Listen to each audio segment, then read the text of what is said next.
Hi, I'm Jen Briselli. I'm the SVP of Experience Strategy and Service Design at MadPow. And with the next 15 minutes or so, I want to give you a quick primer on how to do a better job of applying all the human-centered design principles we've been learning about today and we'll learn about tomorrow to a very salient current topic, risk science and health communication.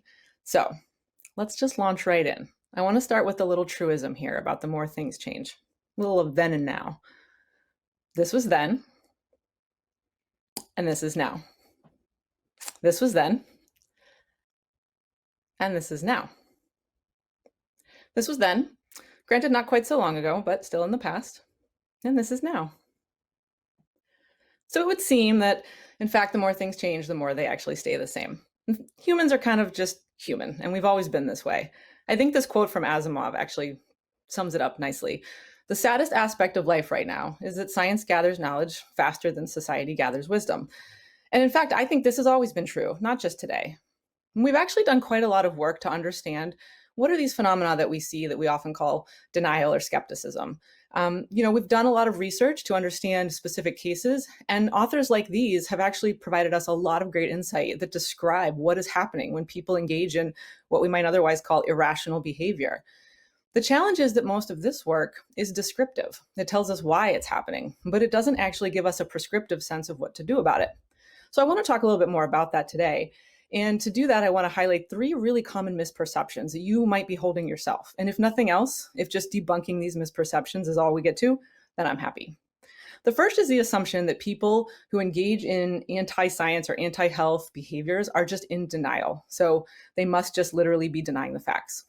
Another is that people are misinformed, that they don't have the education or the literacy that they need. And another is that people are just being plain irrational. Now, if any of these 3 were true, they would actually have very clear things that we should do about them. For example, when folks are in denial, we should just be able to do a better job of proving scientific consensus, right? That should take care of it. For those who are misinformed, we just need to do a better job educating. And for the folks that are just being irrational, let's just ignore them. Let's deplatform them, make sure that they're not influencing others, and they'll go away, hopefully. Problem is, as I hinted, that's not how it works. And in fact, all of our various research, sociological, anthropological, communication-based knowledge shows us that those are not true. So I actually want to talk about each of those 3 for a second. For that first one about denial, if really all we needed to do was to better prove scientific consensus, graphs and charts like this one would go a lot longer, a lot further of a way to get us where we need. But the problem is if you show a graph like this to somebody who's already predisposed to be completely hesitant or resistant to the concept of vaccines, their brain is going to focus on this. Their brains are wired to literally only see this data. And so no amount of really forcing home how much scientific consensus there is really going to move the needle for them. To unpack that a little bit more, I actually want to share a few examples from a group at Yale called the Cultural Cognition Project.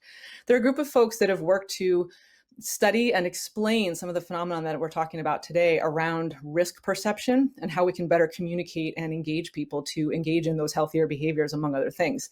Their work's actually built on work of a few other folks that they've evolved and explored and pushed forward, namely Mary Douglas and Aaron Wildavsky. And they essentially worked to define the cultural worldviews or values that people hold, and then to understand how those values influence risk perception, and then from there, behavioral choices.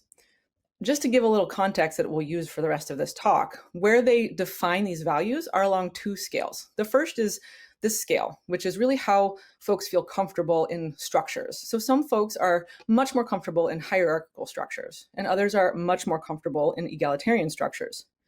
The other scale is a measure of how folks relate to others and whether their brains are wired to care more about the values and freedoms of individuals or those of the community or the group.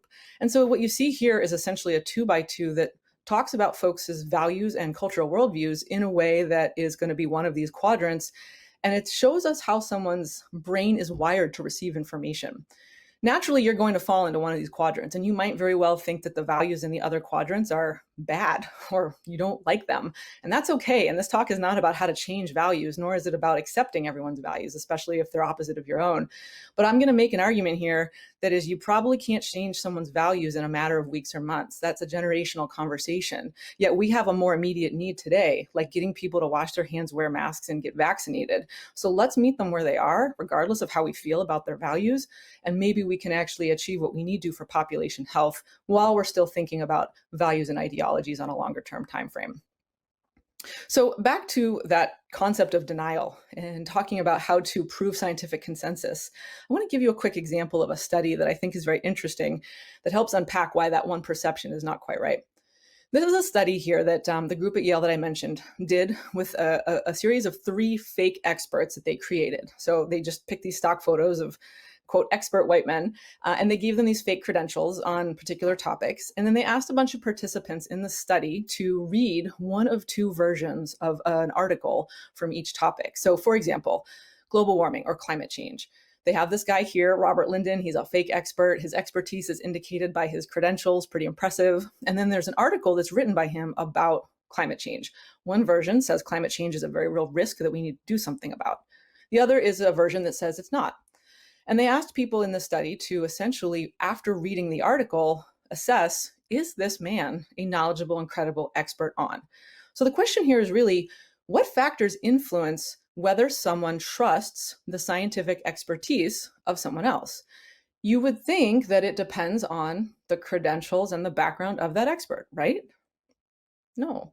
What this study showed was that whether people assessed someone as an expert had more to do whether the position that they demonstrated matched their own cultural worldview or values. So for example, just to highlight one piece of this to help you make sense of this chart, let's take the global warming or climate change example.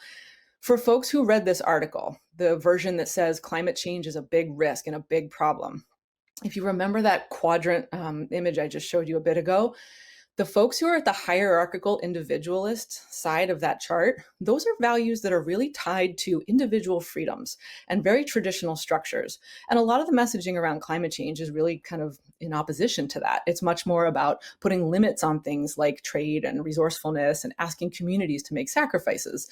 So naturally, folks with those values are finding that threatening to their worldview. And those folks, if you look here, were less likely to think this guy is an expert. Meanwhile, folks who are at the egalitarian communitarian end actually thought the opposite. They said this guy sounds like an expert, mainly because he was expressing a position that matched their own. So what I'm pointing out here, and you'll notice the opposite's true for the opposite case when you read the article that says climate change is not a problem. The flip happens.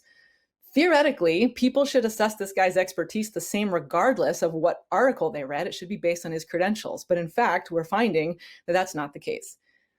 And so to summarize that, just to put a period on it, people generally do trust science. There are lots of studies that do prove to this day that people trust the expertise of science as a whole.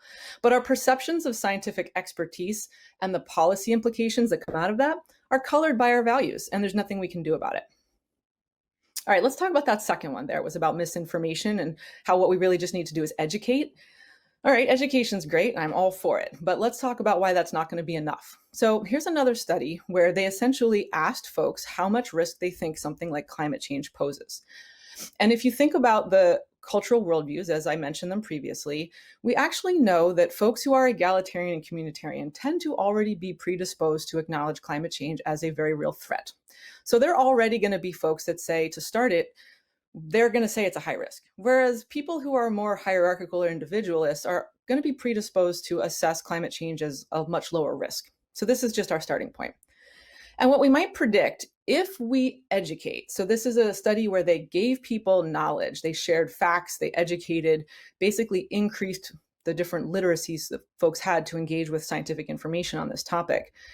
We might expect as a hypothesis that educating these folks in green is just going to make them continue to feel that climate change is a risk, maybe even slightly more. But what we'd really hope is that if misinformation is the main culprit here, all we need to do is close that knowledge gap, right? And those hierarchical individuals should come in line with consensus. So our hypothesis here is that as people become better informed, they're going to naturally find more agreement with scientific consensus. You might be able to predict what I'm about to show you, that in fact, these studies showed quite the opposite effect. In reality, for some, becoming better educated actually resulted in those folks taking on more polarized views that actually oppose consensus. Confirmation bias was actually increased as people were able to take their new knowledge and sort of cherry pick what they needed to reinforce their current status. So really, in this case, it's more than just filling in a knowledge deficit. Education is great, and we should absolutely be helping people improve their health literacy, but that's not going to be enough. It's not going to guarantee a change in attitudes or behavior. And last but not least, to the argument around calling people irrational.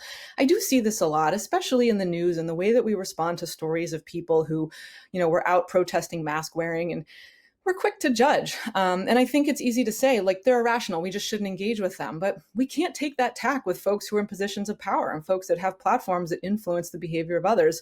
Take, for example, Tom Rice, who is a member of our government and himself tested positive for COVID and said, hey, I don't think masks actually do anything. So we can't simply look to ignore or deplatform folks. What's more, if you think about it, it's not totally irrational if you understand what it is that people find threatening. For folks that are very individualist in a worldview, it doesn't mean they're selfish. It just means through their upbringing and their social in-groups, the values that have been instilled in them and the things that they've been taught to value and to fear, anything that puts a limit on personal freedoms is actually very threatening. And it's not something that people are even conscious of. So naturally, anything that emphasizes mandates, such as mask wearing, is likely to trigger those feelings of threat. And then from there, our brains are wired to figure out how to accommodate that information in a way that doesn't make us feel in harm and risk. So in this case, we're seeing that people are responding in a way that's kind of predictable, even though it's unfortunate. The moral of that story here is that it's not actually a terrible thing that humans evolved to be this way. There's far too much information in the world for us to be able to process all of it. So we've actually evolved to offload a lot of that processing through what's called identity protective cognition. And it's basically a way that allows us to align our perceptions with trusted or symbolic sources within our social in-groups.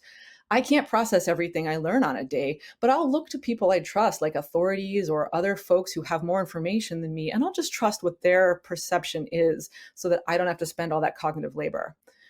So it is a little bit of too much science. Folks can't actually process all of it. And at the end of the day, what we do is we trust our evolution to have built our brains in a way that makes that doable. But it doesn't always result in good behaviors. So irrational here is not actually, I think, an apt descriptor. The identity protective cognition phenomenon that we see at work is perfectly rational. It helps us make sense of the world. It just leads to all kinds of errant perceptions of science, risk, and health behaviors. So what I'm going to say here is, what do we do about it?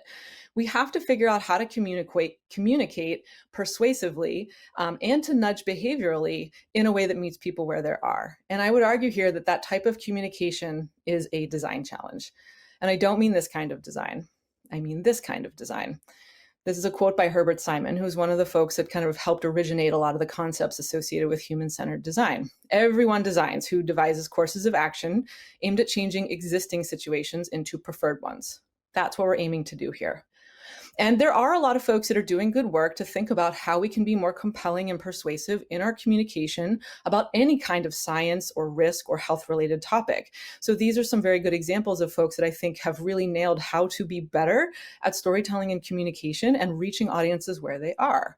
However, a lot of this work focuses on science communication with key personalities. And I would pose to you, when you look at the folks that we kind of hold up as great science communicators, there's something that we kind of see in common among these folks. Generally, they are preaching to the converted, and they're not having a lot of success reaching folks who don't actually look to them as trusted sources. So what do you do when you need to design for people who don't already actually agree with you? You're trying to design communication to persuade. That's what we know is the art of rhetoric, not the art of lying, but the classical definition of rhetoric, how we understand our audience and design for them.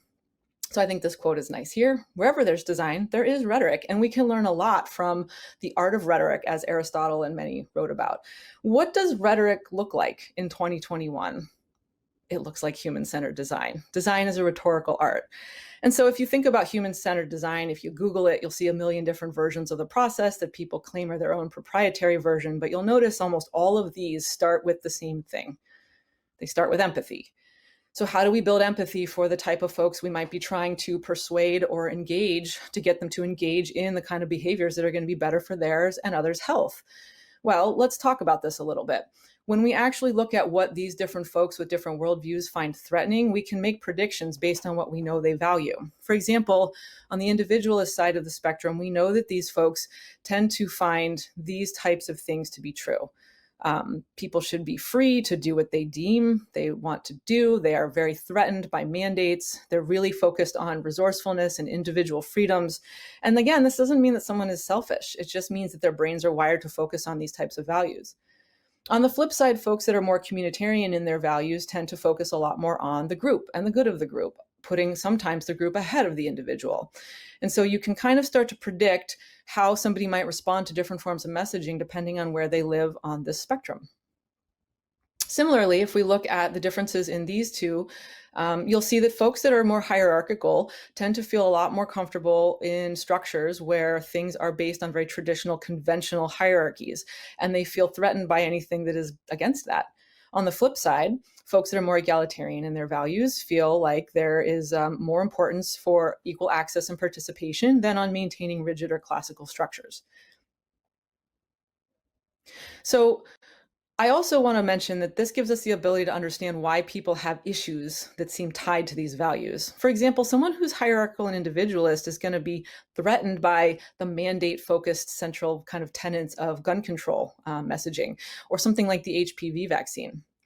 Whereas folks down at this bottom quadrant might be easy to point out as folks who really bristle at any kind of compulsory health measure. So this isn't cut and dried, black and white, but just as a representation of the types of things you'd see, hierarchical communitarians might be more likely to feel threatened by evolution and abortion, things of that nature, because they do threaten traditional structures and hierarchies, and they tend to put the good of the individual over the good of the group in some of their perceptions.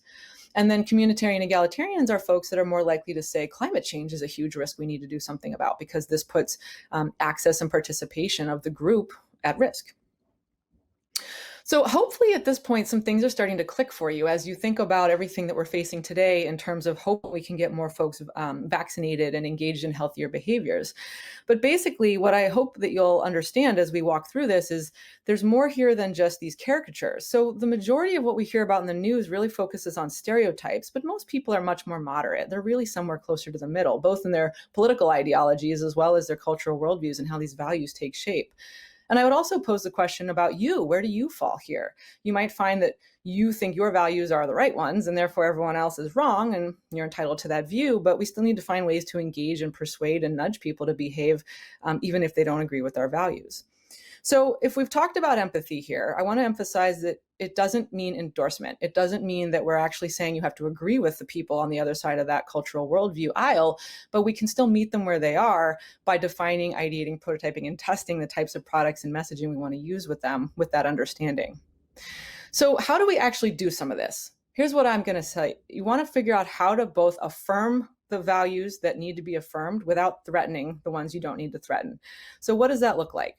These things in green are the kinds of themes that each cultural value or worldview are going to feel affirmed by. Hierarchical values are affirmed by stability and authority and expertise, whereas egalitarian by access and participation. Individualists like themes around resourcefulness and independence, whereas communitarians like themes around collaboration and community. And you'll notice these things don't have to be mutually exclusive. You can find ways to include these themes in the same types of messaging or engagements. And on the flip side, you'd like to avoid, where you can, using themes that are threatening to each of these ends of each spectrum. So things like criticizing traditional roles in industry, denying participation, putting mandates and controls on personal freedoms, and things like unrestricted competition that threaten communities.